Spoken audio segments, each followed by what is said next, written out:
Appeal দায়ের করতে হবে। আরেকটি বিষয় একটা আলোচনা করেছেন যে নারী সংক্রান্ত যদি কোনো বিষয় থাকে, নারী স্বার্থ সংক্রান্ত যদি বিষয় থাকে, সেক্ষেত্রে তার মানে সর্বোচ্চ গেলে আপনার 120 দিনের ভিতরে এই মামলাটি নিষ্পত্তি হবে। তার মানে কি মামলার ক্ষেত্রে কিন্তু দীর্ঘসূত্রিতার কোনো সুযোগ নেই, বাতিল হয়ে যাবে। সুতরাং আমাদের এখানে যে ফিসের কথা আমি একটু আগে যেটা বলেছি, ফিস অর্থাৎ 3 লক্ষ টাকা 3 লক্ষ টাকার অধিক বলা আছে যে সেই অপরাধের মধ্যে যদি সীমাবদ্ধ থাকে সেই অপরাধগুলো গ্রাম আদালত বিচার কার্য সম্পন্ন করে। অর্থাৎ আমাদের খেয়াল রাখতে হবে। তো আমি মনে করি আমাদের পুলিশের একটা ভূমিকা আছে, সেই ভূমিকা আমি ব্যক্তিগতভাবে যেখানে তদন্ত ইন্সপেক্টর তদন্ত আপিল দায়ের কোথায় করবে?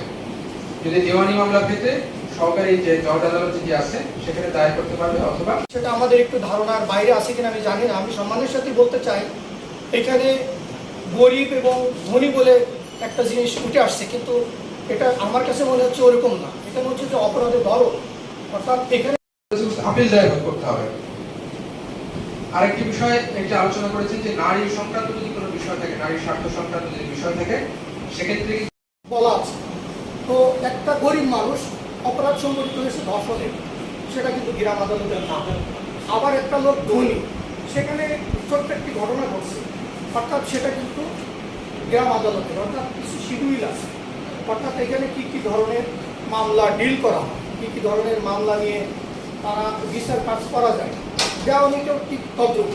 যে বিরোধ রয়েছে, এই বিরোধ যদি গ্রাম আদালতের মাধ্যমে যদি কেউ মামলা দায়ের করে, এটা কিন্তু স্বল্প সময়ে স্বল্প খরচে এই মামলাটি কিন্তু নিষ্পত্তি